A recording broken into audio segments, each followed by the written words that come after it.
Welcome to the Wolverine Digest podcast, the best spot for objective and authentic coverage of Michigan athletics. If you want open dialogue, honest opinions, and in-depth coverage of the maize and blue, this is the podcast for you. And now, here's your host, Brandon Brown, joined as always by Chris Breiler. Welcome on a Wednesday night. Howdy. Nice, beautiful Wednesday night here in mid-Michigan, southern Michigan, southeastern Michigan. All right, anyway.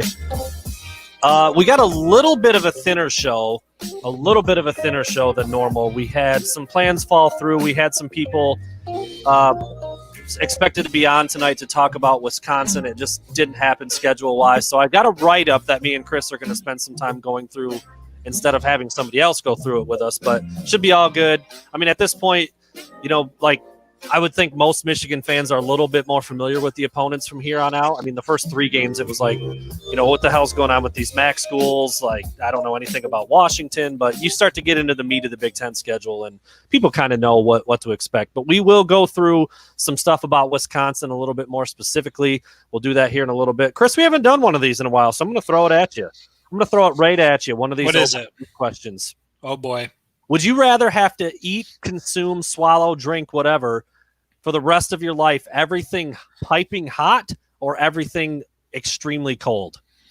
For the rest of your life, every item that you consume is either hot or cold.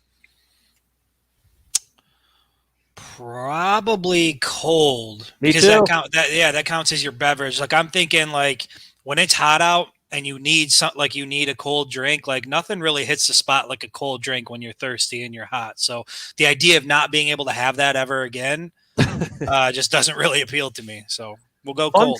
Fun fact about Brandon Brown. I don't like hot food. Like at all. Like, Lies. I saw you chomping down chicken nuggets the other day before we hopped on live. Those room are temperature at best. Room temperature at best. All right. Yeah, well, hey, if you're a big beer guy, how about that? I am not drinking hot beer, bro. No way. No way. Yeah, hot milk, hot beer. I mean, like, you can't even have ice cream anymore. Like, that's just soup. Yeah. Yeah, I can make do with, like, cold sandwiches and stuff like that. Like, even cold wings. Like, that's cold pizza is good. Yeah. You could pretty easily just avoid stuff that's not meant to be hot and be straight. Like, yeah, you could eat pretty normally. Anyway, I don't know. I saw that pop across my my Twitter feed. I follow a couple things that are like random question of the day or answer the internet and weird stuff like that. Because we used to do that a lot more when we really had a lot of time to fill. We did before one we of those got big and famous. We're big and famous now. We got so many things to talk about. But I just thought I'd throw another one out there because we do have a little bit of a light schedule. But I think at the end of the day, like always, we'll probably get up close to an hour and be like, holy crap, man, we went another hour again. So we'll jump right into it. First things first, this isn't something we spend a ton of time on, but I think it's worth talking about because it's kind of interesting because we have talked about Michigan on the recruiting trail and, you know, what this offense means to big-time, you know, wide receivers and big-time quarterbacks. Running backs should be pretty happy about stuff. Offensive linemen should be pretty happy about stuff. But the passing game's a little scary, and that makes you wonder how they're going to recruit those positions. But Michigan landed two pretty big targets on the defensive side of the ball. We're going to throw this up there. First is Deuce Spurlock, listed as a 3 to 4 star athlete. He's going to play linebacker at Michigan from the state of Alabama. The big deal here, I think, is that like a day or two before he took his official visit to Michigan, he was offered by Auburn, which is a pretty big, obviously a big-time program in his home state. He then told John Garcia, the director of recruiting at Sports Illustrated, that was a big deal, a really big deal. He was going to slow things way down and take his time. Comes on the Michigan official visit for the Rutgers game, and it commits before the weekend is over. I guess, Chris, again, like, recruiting's not exactly your wheelhouse, but we'll take a bigger picture view. I guess, is the defense been good enough for defensive players to be like, yeah, I want to be a part of that? And the visit was dope, and they won, and they're 4-0, and they're rolling. Like, is there any level of surprise when a defensive player like a Deuce Spurlock, a versatile linebacker, picks Michigan versus some of those other offensive positions we talked about? No, because I think guys like you and I have been around long enough to where we analyze these things and nothing really surprises us too much anymore. But if you're, a 17-year-old or an 18-year-old kid, you're at the University of Michigan, you're at the big house, you're watching those guys go out and compete, and you've got, the full tour experience and, your exposure to all the facilities and everything that's ahead of you. I just think that there's so much going on that probably you don't spend a ton of time thinking about a near collapse in the second half against Rutgers. And so I'm not surprised. I mean, hell, whether it's a good game or a bad game, we talk about this all the time. Any day in the big house is a good day. It's an impressive sight. It's something really special to be a part of. And I'm not surprised that Michigan continues to recruit well. And I don't know if you knew this, Chris, but I heard they actually hired a dude to stand at the front gates of the Young Center where the recruits come through. It was this guy. I just want to start by saying go blue. He stands there. He welcomes the families. Makes them feel. No, I'm kidding. Obviously, just like we talked about. Felt bad that I forgot to hit that button. That's kind of been like the way to start the show lately. Yeah, that was bad. That wasn't that funny. All right, and they also picked up a commitment from Kenneth Grant, who I think is a slightly bigger deal because they've struggled a little bit to recruit interior defensive linemen. This dude is a load. 6'4", 335 from Indiana. Had an offer on the table from Ohio State. Had an offer on the table from Wisconsin, and to my knowledge, he was a take for those schools. I mean, it's one thing to list 50 offers when you're, a recruit. It's another thing to have 50 offers that you could commit to because you're that good. And this kid has really been climbing the ranks. I think he's a 4-star prospect now at 24/7 Sports. And again, the size alone and the athleticism, that combination of being 6'4", 335 kind of speaks to what Michigan wants to do at that position. They also picked up Mason Graham right after the Washington game. So suddenly now they've got a couple pretty impressive defensive tackle prospects. Again, same type of question. Sean Nua has, I mean, he's been under the microscope a little bit when it comes to recruiting. There's been some big time targets that he's missed on, and people have wondered kind of like, he's the only holdover on the defensive side of the ball from last year. And a lot of people kind of wondered why. I've only talked to him a handful of times in person, but there's something about the dude that you just like. You just want to be around him. He's got a great energy about him. And he did a great job with Kenneth Grant because, like I said, he had some other really high-profile offers that I think he could have committed to. Same kind of deal, the defensive tackle positions. You look at Chris Hinton, Donovan Jeter, Mozzie Smith, even Jeff Spates playing a lot. Surprised here that Kenneth Grant picked Michigan when he had some other really good options. No, and I think a big part of this is what you've heard from a lot of the players leading up to the season about, playing for Mike McDonald in this defense is that they feel like it's preparing them. It's not just putting them in a better position to succeed at the collegiate level, but they also, generally speaking, seem to feel like it's preparing them better for the next level as well. So, if you're a kid like that and you've got plans at playing at the next level, you've got a guy who spent, 12 years with the Baltimore Ravens. He was out there for a real long time. You got the connections with Harbaugh. I know that the big time coaches have connections. That's not really an issue. But again, there's just, if you're a young kid with aspirations about playing at the next level, there's a lot to like about Michigan, even in spite of some of the struggles we see on the field, because you see it come, every year in the draft, you see it happen. Yeah. And I mean, I think Jim Harbaugh was a little more sunny and rainbows about how the defensive line has played than actual, performances, but they've been pretty good. Aid Hutchinson's been great. Whether he's a linebacker or a D end at this point, I'm not really sure, but the other guys have played pretty well. Mozzie Smith has stepped up and played some nice minutes. Chris Hinton has made some plays. Yeah. I mean, like, they're not horrible. They've done okay. And I think you could probably put some film on where some of them have done some pretty nice things. I'm sure Kenneth Grant has seen all that. To your point, likes how they're used, likes the system, likes the scheme with an eye on the next level. So, yeah, that the defensive line and the linebackers really, too. I mean, Mike McDonald's a linebackers guy at heart, so I think both of those levels have performed pretty well. Really, the defense as a whole has been pretty good. It's not been amazing. It's not been lights out. They've been a little bit bend, don't break, but they've been okay. I would say going into it, right. That was the thing you and I talked about so many times leading up to the season is what the hell is the defense going to look like? How is Mike McDonald going to use them? Mm-hmm. And overall, I would say after 4 games, I don't know if I'm pleasantly surprised, but I I like enough of what I'm seeing to feel confident that even if they're not, they're playing really well, but even if they're not destroying teams the way that a Don Brown defense might look, if they're better positioned to compete with some of the better teams long term, I'm totally fine with it. So far, so good when it comes to Mike McDonald. And if I'm a young recruit, I got to like what I'm hearing and what I'm seeing. And honestly, has even though there's been a couple pretty inferior opponents, Michigan hasn't really given up like a big play. Right. Like a big, like long touchdown like you would see in the past when one of Don Brown's guys would get beat or burnt. Just haven't really seen it. I think Rutgers was the first time.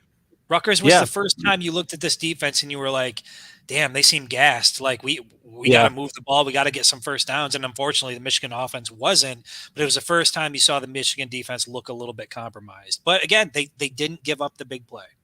Yeah, bend but don't break. I mean, like we said before, I said it on the radio today with Jamie Morris.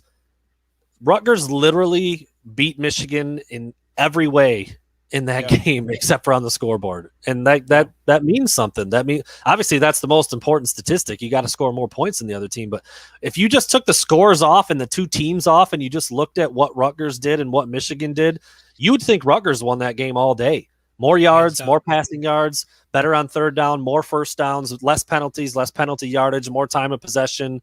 Second half was like night and day. Well, they won the second half 10-0. Yeah. It was a shutout. So, I mean, that's a big deal. Yeah. So to the point of landing Deuce Spurlock, the linebacker / athlete out of Alabama, and Kenneth Grant, the big defensive tackle out of Indiana, there's some things to be excited about on the defense. Even though it hasn't been perfect, it's been pretty good. And you can see the reasons why it would be attractive to guys at all three levels, honestly. You look at what Aiden Hutchinson's doing, the production that Josh Ross has had. I know he got a little dinged up last week, but he's been making a bunch of tackles. Daxton Hill playing a very NFL-like position in that nickel corner spot. So there's some things. There's some things at all three levels that will appeal to defenders. So I'm not surprised either. The other side of the ball, that's something we've talked about before, and you really wonder like how Michigan's going to sell, hey, come play wide receiver for us. It's going to be awesome. Say elite quarterback or elite wide receiver in the crowd that day. You're probably like, I don't know. Yikes. Yeah. All right. We're going to jump into burning questions, dude. Are you ready? Do you want to go first? Yeah, I can lead us right off. So we did not do this on. We do. Here it comes. Oh, it's coming. It's coming. Okay. Cockles are burning. We're ready to roll. All right. I believe it. We didn't do this on Sunday. Because I guess just because we were focused on something else so much about it was just the way the game turned out. I think we were all hyped up on just the energy and we were talking about the game and it didn't seem like we could give our full attention to burning questions. So here are the burning questions. Chris, get us going, man. Let's get it going here. Brandon, the first question I have for you here for burning questions is, were the struggles last Saturday against Rutgers an anomaly or a sign of things to come? Turn the music down just a hair. I think they're a sign of things to come, and I think they're a sign of things that we've seen every year under Jim Harbaugh. Weird quarterback play, not getting a lot out of that position, underutilizing athletic, speedy guys at receiver, and just a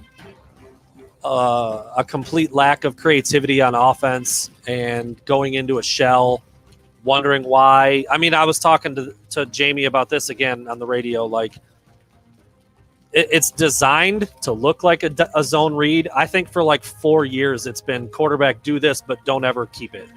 Like, never keep it. Give it to the running back every single time. We saw it for 2 seasons with Shea Patterson. We saw it last year with Joe Milton, and we're now seeing it with Cade McNamara. And none of those guys would be viewed as like dual threat guys necessarily. Joe Milton, probably the best athlete out of the 3, but he's a throw first guy. He wants to stand in the pocket and gun it around. But I mean, you can go through every game with those quarterbacks and say, like, he should have kept it there. It's obvious. That's an obvious read to keep it. Go get 8, 10, 12 and slide and get down or run out of bounds. You don't got to run for 50 yards.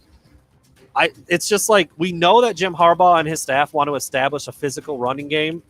And then, like, they're like, so we're going to do the zone read, but it's going to be give. And then in the third quarter, 8 minutes ago, we'll have you keep it one time. And that's when you see Shea Patterson pop off for an 80-yard run against Wisconsin. I don't think there's a lot of true reads going on. And I think that's a big part of why the offense is pretty predictable. And it goes out from there. I mean, I've broken down the snap counts and the weird formations and all the stuff that they're doing that I just don't understand. So I think this is a sign of things to come. And I think there's a precedent. There's a track record already in place that this is what it looks like. I was just going to say, I put out that article earlier today, and I feel like as the Rutgers game was going on, you could feel the PTSD kicking in for Michigan football fans all across the country who just they've seen the movie before. They've seen you've got a team that seemingly looks unstoppable, and then all of a sudden, inexplicably, they don't throw the ball when they can't run the ball. You know what? Like there's questionable things, and you start to question your own sanity because it looks so weird on the field. And so, yeah, there's a long track record of it. My hope is that it was an anomaly, but my fear is that it's a sign of things to come because those odd instances haven't been one-offs. They have been things that happen consistently. All right, my question's a little different. It's not like a football question, but we're going to come back to it and revisit some of this stuff. It has to do with some of the comments made by Matt Weiss and Jim Harbaugh over the last handful of weeks, specifically because so much of this talk right now is going on with Cade McNamara and what that looks like and the passing game and just all of it. So I guess answer this however you want. I feel like I'm in the twilight zone because we are hearing Matt Weiss and Jim Harbaugh say things about Cade McNamara about how he's so efficient. He's so good. We're so happy with where he's at. His best talent is making everyone around him better. Thrilled with his performance. He hasn't turned it over, which he hasn't. That's great. That's actually a really good stat. Michigan's the only team in the country without a turnover. But they are okay. Cade McNamara's not been good. I don't know. There's nobody who can say that he has. I just don't help me understand. Get inside their heads. Play psychiatrist for a minute. Why are they saying things that are just so clearly not true? And I get like that I don't expect them to come out and be like, Cade blows. Can't believe we gave him a scholarship. Get him out of here. I don't want that. But I just don't understand why they can't just call it like it is. It's really weird. It's a really weird thing to me. And I know it goes on in press conferences, but it seems to be really bad right now. Like we're going to come back and revisit multiple things that Matt Weiss said today, and I'm just like, am I in the twilight zone? What are we watching? Yeah, it seems like there's an overall lack of understanding when it comes to. Like I think obviously there's an effort to want to be positive, when you're talking with the media, and obviously, like you said, you don't want to bash your players.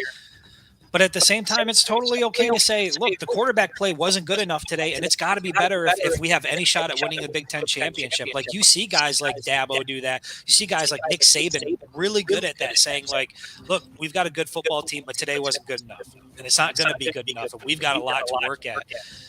And after the Rutgers game, when you hear things like, I don't know, it kind of felt like it was a 60-0, victory in the locker room. We were celebrating, and I don't know how accurate that is, or if that was just one of those things where you try to paint it like, hey, we're good, we're not freaking out about it. But either way, it doesn't come off as a good look. Yeah, no, it was apparently. Are we getting some feedback? Somebody said, well, they're getting feedback from Chris's end. Yeah, it's a bad echo. I don't know if it's me talking or if it's Chris. It says it's your mic is echoing, so I'm not sure, Chris, if you want to try to fix that real quick while yeah, sorry, everybody. You're echoing. It's driving me nuts. This is terrible. I can't hear an echo at all. It sounds clear on my end, so I don't know if anything here or no. This is going on or what, but we apologize for that. We'll try to get it fixed. I kind of answered my own question. Chris jumped out there. Oh, breaking news. I'll jump on that real quick while Chris is getting this fixed.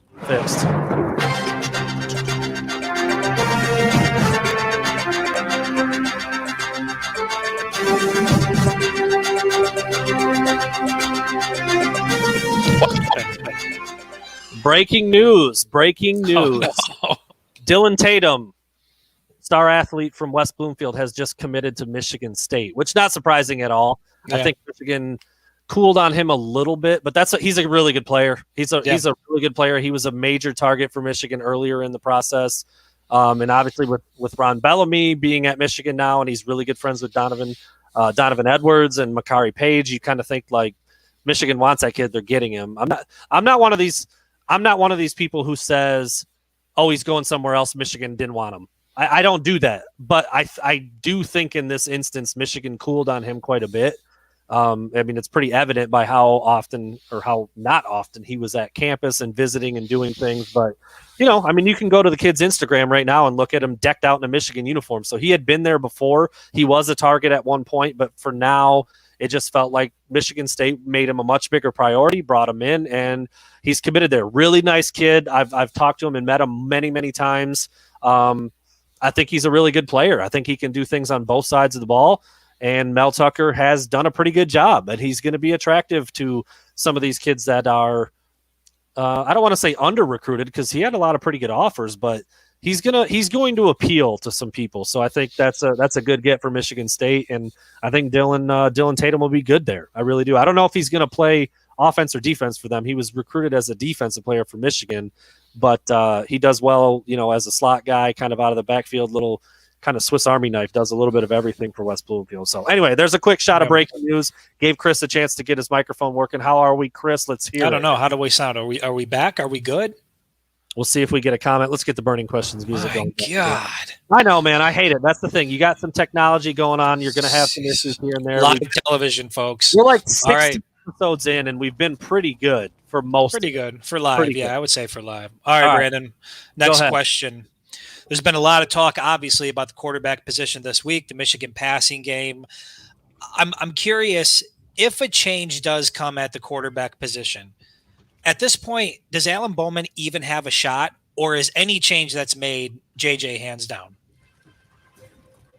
We haven't even seen Bowman really, right? Like I think he played a couple snaps against Northern Illinois when they played 6 quarterbacks that day. But I got an interesting text from a friend earlier today. I sent it to you.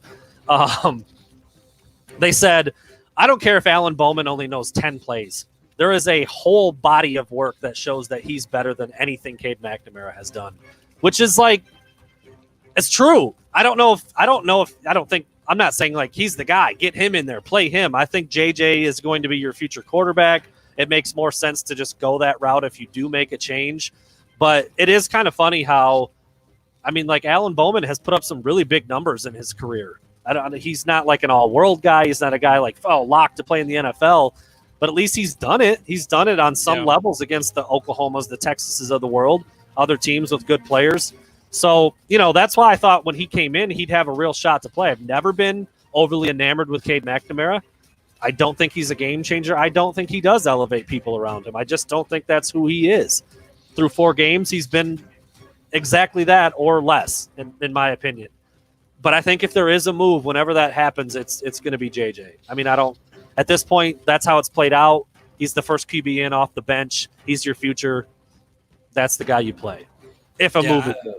Right. And I go back to what I said before the season even started. I'm not one of those, I'm not hopping on the JJ McCarthy bandwagon now. Over the summer, I was making the case as to why I thought it was best to start him. And it's kind of for the reason that we're seeing now. My thought process the entire time has been if you do not have a quarterback good enough to win you the Big Ten championship in Cade McNamara, then the obvious play is JJ McCarthy, because that way you're set better for the following season. And so, I think if they make a change, certainly, JJ's the future. If they make a change, I think it's hands down him. I don't even think Bowman's in the race at this point, which is crazy given the way I thought it would play out months leading up to the season. Kevin, I'm with you. I think if Michigan loses either one of these games, there's going to be a serious talk about starting the JJ McCarthy era. Maybe it's not like, let's say Michigan goes to Wisconsin this weekend and they lose.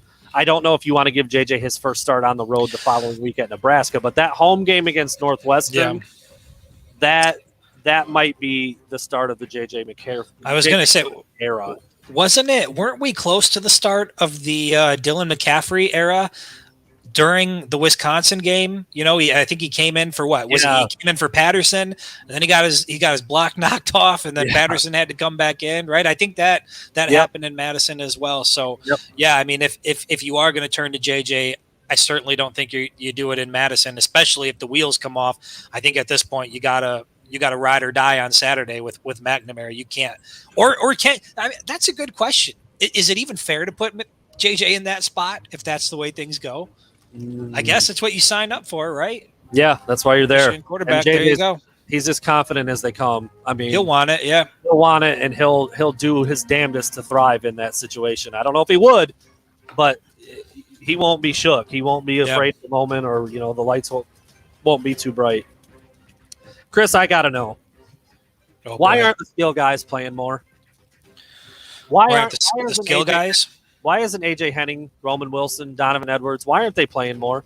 Why isn't Mikey Sanders still getting the ball more? He's in there a decent amount. Cornelius Johnson's playing a lot. Why aren't they playing more? I put an article about this up just in case anybody didn't see the numbers. I'm going to say them right now while Chris thinks about his answer. Against Rutgers, Luke Schoonmaker played 44 snaps. Eric All played 33 snaps. Joel Honigford, who was playing backup guard or tackle last year, played 22 snaps. AJ Henning played 7. Roman Wilson played 5. Donovan Edwards played 1 snap. Why aren't these guys playing more?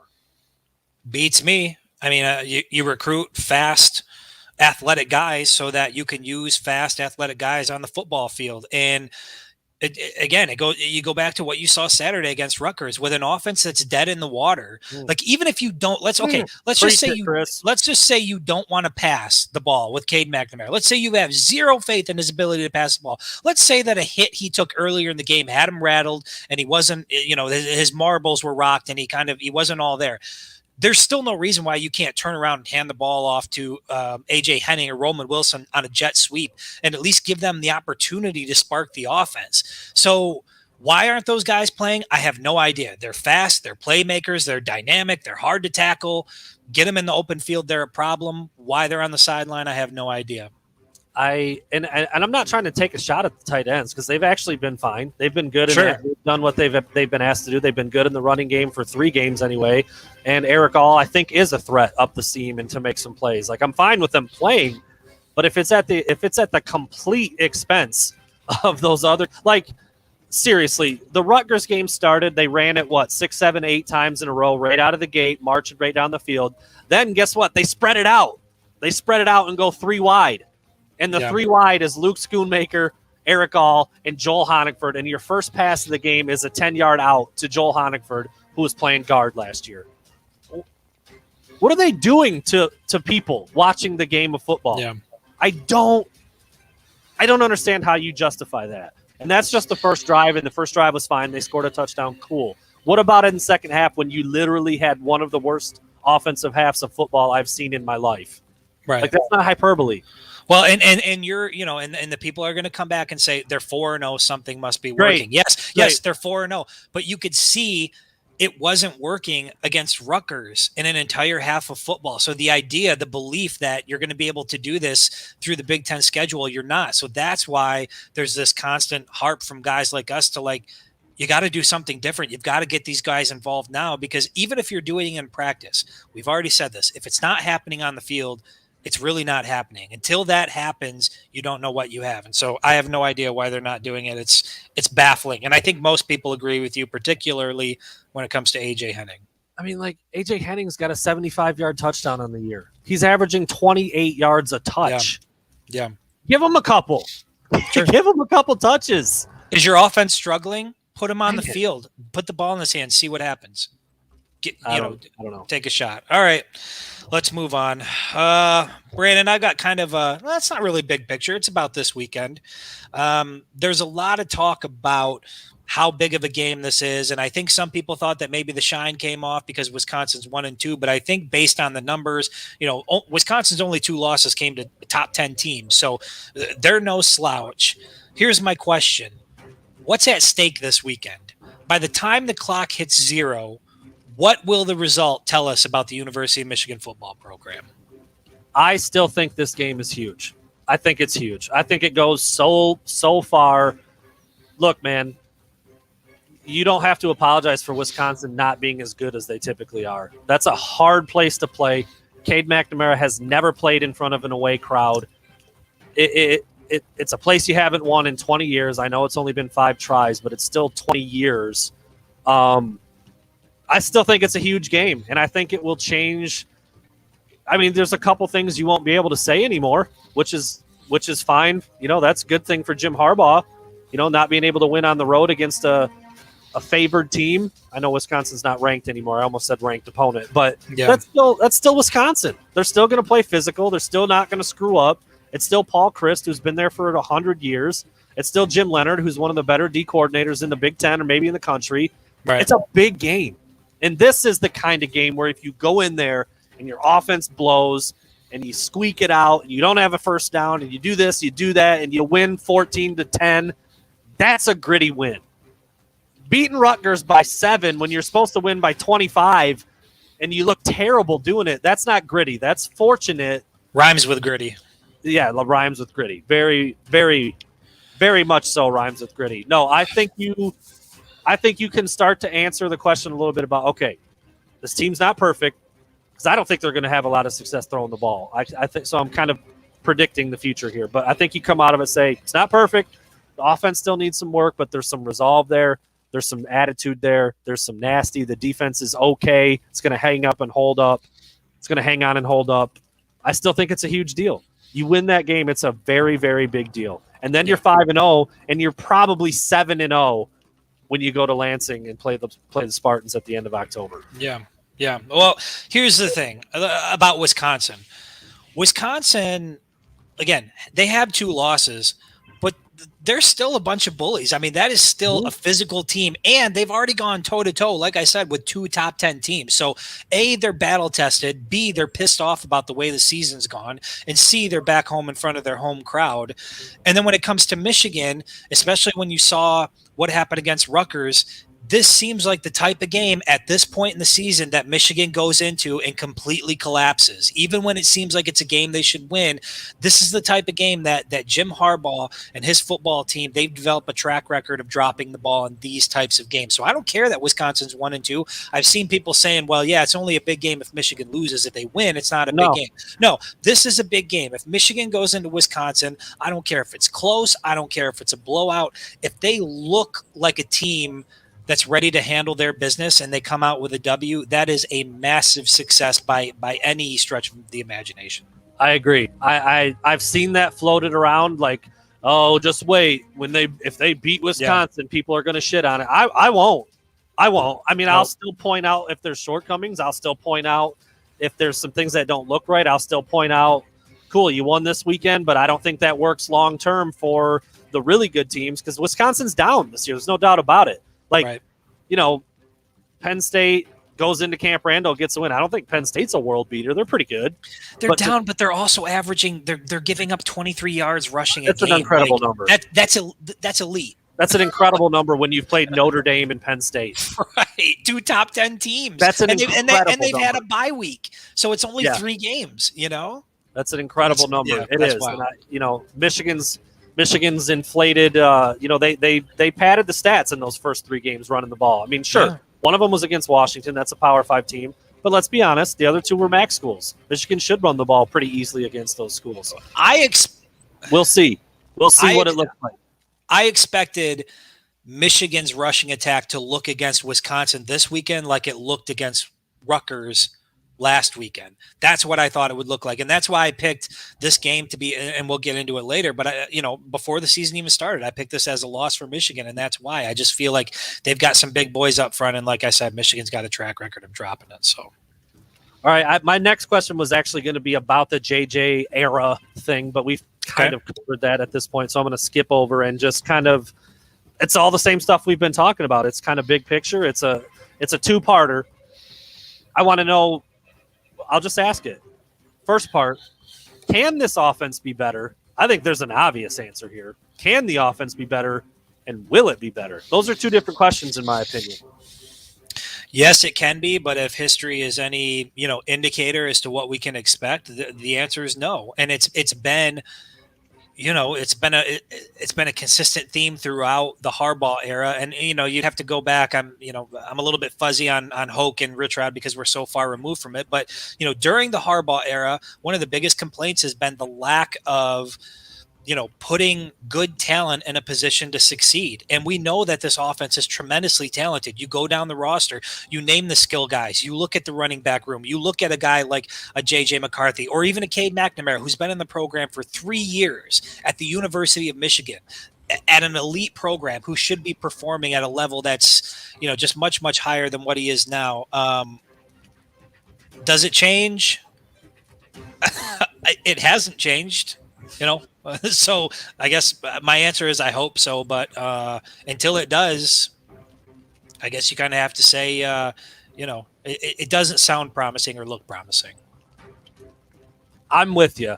I think it absolutely can be better. I'm not going to sit here and say that I know how to coach football better than Jim Harbaugh. I'm not going to do that. But I will say that when you're running for like 2 yards a pop and you've got guys who run 4.3s standing on the sidelines with their helmets under their arms, I don't think you're doing it right. I just don't. And, you can say like, well, AJ Henning might be all right, but he can't really block and he's not. So don't have him block. How about that? How about you take what your guys are good at and you have them do that shit all game long? How about that? Let's do that. Yeah. If he's not a great – because I've seen people say he must not be playing that much because he can't block. Well, he's 5'11", 180 pounds, and he's fast as hell. Don't make him block. Give him the ball and let him run. Let him run by guys. Let him make guys miss. You want to block and knock someone over, you put Luke Schoonmaker in there who goes 260. Or you have Dalen Baldwin and you have Cornelius Johnson get out and block a little bit. They're 210, 215. It's been my gripe for so long that they just don't seem to put guys in the best positions to succeed. I outlined a play last year. Luke Schoonmaker was he was a little bit lighter last year. I think he was 252, 255, something like that. On a goal line play where they had Joe Milton running the ball, they asked him to block 295-pound D tackle Isaiah Loudermilk for Wisconsin, and Schoonmaker got blown up. Yeah, that's going to happen 100 times out of 100. Why are you asking him to do that? That play was doomed before the snap. I don't know. You recruit guys because you like something they do, and then you don't have them do it. I don't understand the approach, Brandon. And I don't actually know if AJ Henning's a bad blocker. I've just seen that reason floated out there for why he's not playing as much. Tariq Black, Nico Collins, Peoples-Jones. I mean, you go down the list, and Michigan. Say what you want about Giles Jackson, that kid. Right. Exactly. Michigan has no issue bringing in guys who are electric with the ball in their hands, big-time playmakers. Michigan's issue is they just don't use them. They either don't want to use them or they don't know how to use them. And I don't know how either could be the case. Like, you've got all this weaponry just sitting on the sideline while your guys are getting their ass kicked on the field. And it's like, you just won't hand it to them, and it makes zero sense. So, yeah, I mean, and like I said, it's a super small sample size because he hasn't been in very much, but AJ Henning has been dynamic with the ball in his hands. Yeah, Roman Wilson. I know Harbaugh likes to use those references, right? Like Patton in the war. Well, Patton never left his troops defenseless, getting their ass kicked on the battlefield. Like, he let them use their weapons. Like, let your team use its weapons. Yeah. No, I'm with you. Is it my turn? Am I finishing us up here? I think so. Yeah. It's kind of like the question you asked earlier, but if Michigan wins this week. If Michigan goes into Madison, wins for the first time in 20 years, breaks the five game losing streak on the road at Camp Randall, what does that mean? What does that mean for Michigan for the rest of their season? Like, they'll probably be close to, I don't know, what, number 12 in the country at that point? Like, what big picture the rest of the way, what does that ultimately mean? And does that really do anything more for you to say, like, they're really going to compete for the Big Ten title this year? I think it gives a lot of validity to all of the offseason talk we heard about a change in culture, a change in attitude. Again, even if it's ugly, even if it's ugly, especially if it's ugly, because Michigan will go in to Kinnick and lose a 14-13 game as the number 2 team in the nation, and with a chance to, like, they will blow these types of opportunities even as the favorite. They'll find a way to blow it. So if Michigan goes in, like, this, here's the problem, even with Wisconsin's record. Michigan is the favorite. I don't care what the point spreads are or whatever. Michigan's number 14 in the country. Wisconsin's unranked. Michigan's perfect. Wisconsin has 2 losses. People expect Michigan to go in and fall on their face just so that, because that's what the Wolverines do. So if Michigan goes in, takes care of business, I don't care if it's a blowout or if it's close, that says I think that this program has taken or turned that corner that we haven't seen them turn since Harbaugh's been there. I can get on At least board. That's how I'll view it. That's how I'll view that. I can get on board with that. And that's why I said I think it's still a huge game. Win or lose, It's a huge game because it's either going to reinforce what I already think or it's going to change the narrative a little bit. And they're going to turn – it might be a small corner. Just kind of squeak around it a little bit because Wisconsin's not Wisconsin of the last couple of years. And that's okay. That's what I said. You take them when you can get them. It's not Michigan's fault that Graham Mertz is playing poorly. It's not Michigan's fault that they don't have a bell cow running back right now. Tough cookies. Play it, line it up, and go get your win and get out of there and come home 5-0. So I think it's fine. I think it will. I like where you took that. It will certainly, if nothing else, it should just inject confidence into the team, into the players, straight into the veins. However it happens, a win is a win. A win is a win if you can go get it at Camp Randall. I wasn't willing to say that after the win over Rutgers. It's still a win. I get it. But I didn't feel good coming out of that one. I don't care how it happens at Wisconsin. I'll feel good about that. There are certain places where no matter what's going on with that team, generally speaking, when you go into their house and you come out with a win, absolutely, that's a victory just because Kinnick is one of those environments. It doesn't matter how good Iowa is. When you go to Kinnick at night, if you come out with a victory, Iowa's going to play you tough. I think Camp Randall's the same thing. It doesn't matter what's going on with Wisconsin. That's just such a tough environment to play. When you factor in Cade has never been in front of a crowd like that before, at least at the University of Michigan. I would say if this offense can put together a winning performance, because I think the defense is certainly capable. If the offense can do it, that's a huge victory because I think it answers a lot of questions, not just about Michigan, but about the offense, which have been lingering for the. How large, you cut out a little bit there. Hopefully we got your audio still here. How large of you said it's an if. How large of an if is that, though, the offense? If the offense can do it. It's a big it's gotta if, be man. Like a big ass if, it's right? a big if. We saw a complete collapse of the Michigan rushing attack on Saturday, and no changes were made. No effort was made to bail them out. They just kept hammering it, like with a busted hammer, and you're trying to get a nail to go in, and you're just going to keep hammering until you get the damn thing in. And for whatever reason, we just didn't see it. So, yeah, there's a lot of concern. There's burning questions. Did I you know what? Did you have one more? You did. I screwed up. I told you were last. I did have one more, and I do think it's a relevant question. Let's finish it up. No music. Yeah, let's finish it up. The soothing sounds of Airbnb. Right I think this will bring everything home. This will bring everything. Okay.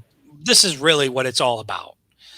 So at this point, we talked about it before we went live here a little bit. At this point, given all you've seen through 4 weeks, and it might change after week 5, but right now, all you've seen after 4 weeks, which Big Ten team is best positioned to knock off the Ohio State Buckeyes this year and claim the Big Ten championship? Which team is it? My first instinct was to say Penn State, but man. I mean, I think it's Penn State or Iowa. I think they're playing the best football in the Big Ten. They seem to be pretty complete, pretty balanced. They both have incredible home field advantages, at Happy Valley, at Kinnick, as you said multiple times. I honestly haven't seen Iowa play hardly at all, and I've seen not very much of Penn State either. That's one of the things doing this job that we've both discovered, right? Like, you don't really get to see any other football. You're working, Yeah, because if it's a noon kickoff, you're there and you're there and you're there, and you get to see like the one primetime game that night. If it's a 3:30 kickoff, you see like the first quarter of a game. Then you're en route to Ann Arbor. You're getting to the stadium. You're getting set up. You're working. You really don't get to see that much. So I haven't seen that much of the other games. I've gone back and watched some highlights. I've watched a few cut-ups here and there.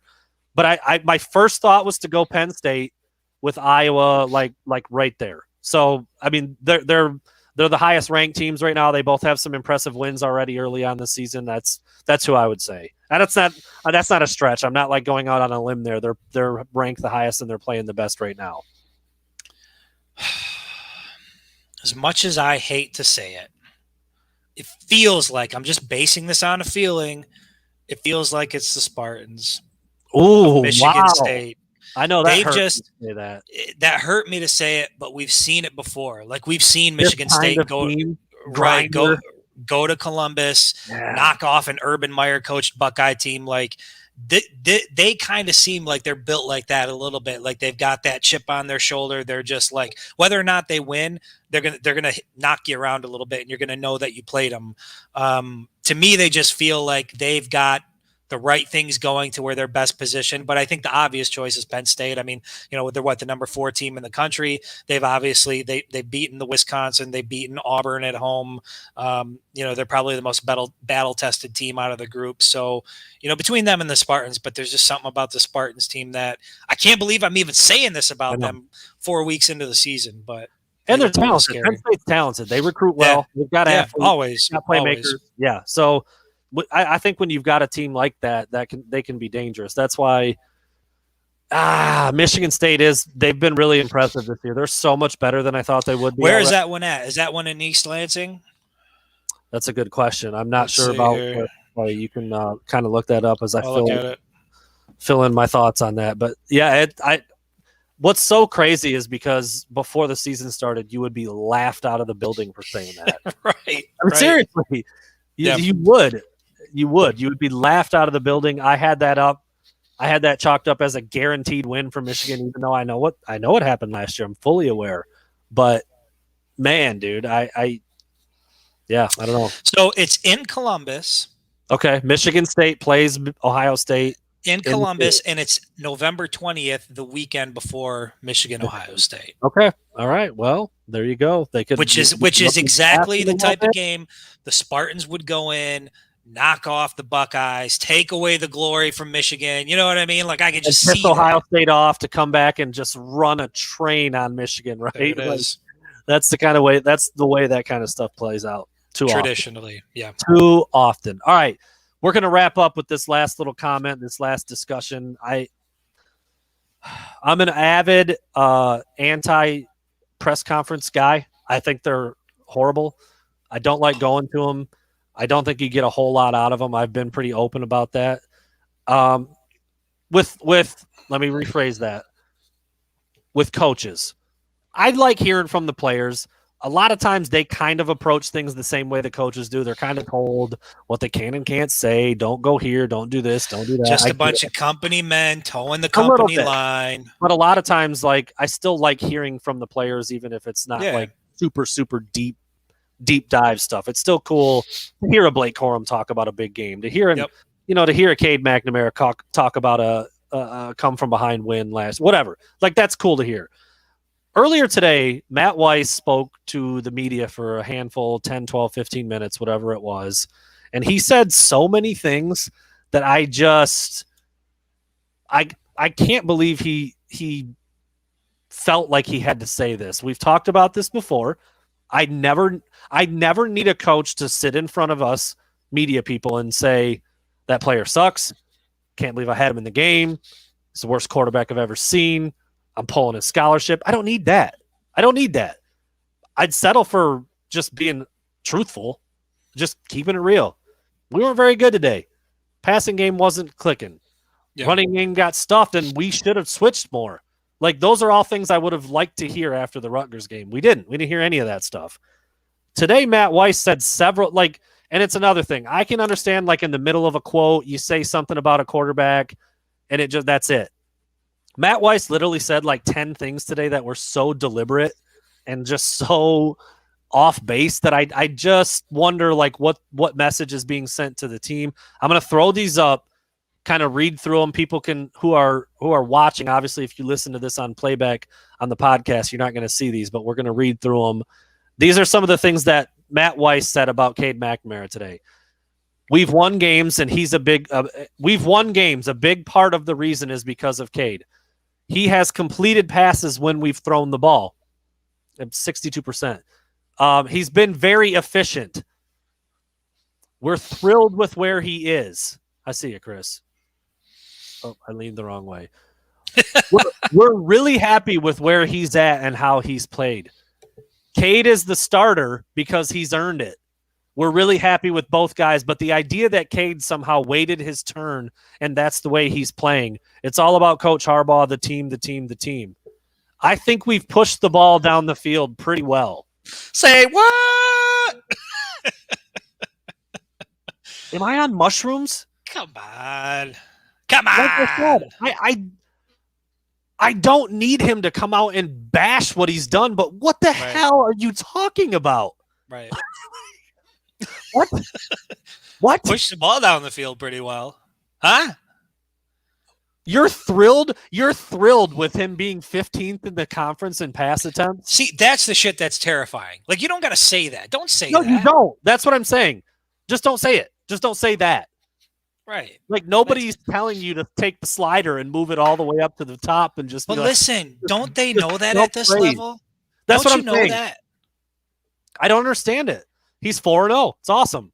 He hasn't turned the ball over. That's great. Even that stat's a little misleading. Like, when you throw it like 4 times, like, you're not going to throw picks very often. But that's good. Michigan's the only team in the country that hasn't turned the ball over. There's value in that. I get it. But come on, dude. Come on. I wasn't there, and I'm so glad. I think I might have packed my shit up and left. Did you happen to see Mario Cristobal over the weekend? Get in that? Yeah, I don't know what player that was. I loved it. I know that there was some controversy there. A lot of people there. were like, you can't do that. No, you can do it, and I'll tell you what. Did you see what the player did?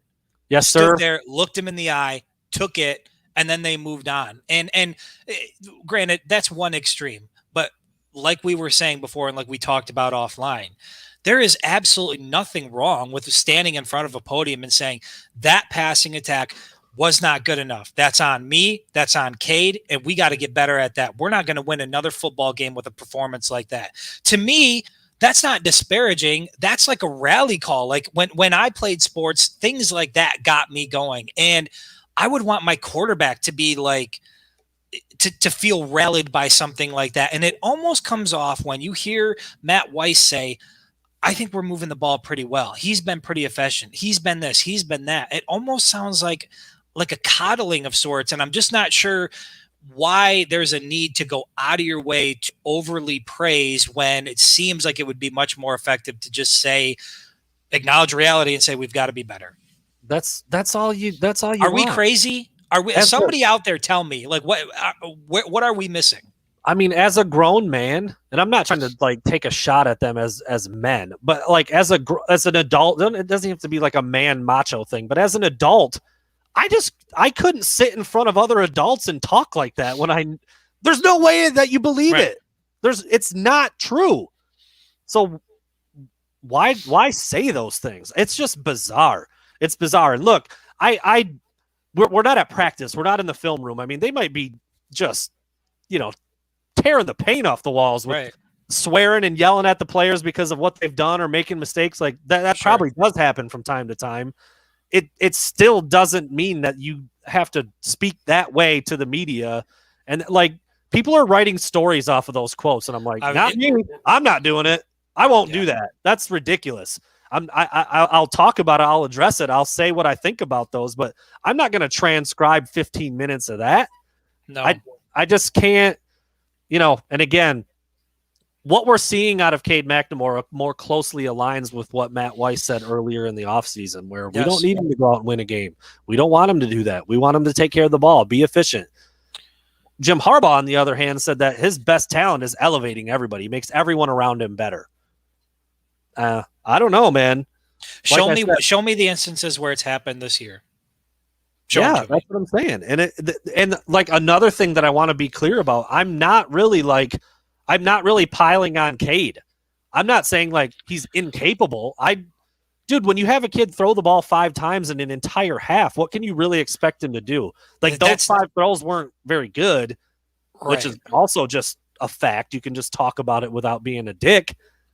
it just makes you But wonder what's really going on there. half of that argument though is just that. It's the same thing we argued about and talked about with the running back group, is the rhythm and being in the flow of the game and getting a feel for what's happening out there. And you're not ever going to be in the flow of the game when you throw 5 passes in an entire half of football. You just won't be. So yeah, I don't want people to get the wrong impression that this is like hey, it's a bash Cade thing and you've got to get JJ in and that'll solve everything. Part of the problem is that Cade's just not getting enough opportunities to move the ball, and in the limited opportunities he is getting, he's not looking very good. So I can't tell, is it a rhythm thing? Is he just not getting enough attempts, or is there really some sort of issue there? Because if you look at the way he performs and you tell me you think that looks like a quarterback who feels confident in himself, I feel like we're watching two different things. If you're a coaching staff that has the utmost confidence in your quarterback, it doesn't look like it looked on Saturday in the second half. When you're up 10 and then 7, and then, oh man, we've got a fumble at the end. Thank God. Like there's no way that they think that Cade McNamara can go out there and just crush it and just boom, boom, boom, boom, boom down the field and put that game away if that's how it looks, because they didn't ask him to do anything. Show me another premier quarterback at a Power 5 university where they would be utilized like Cade was the second half of that Rutgers game.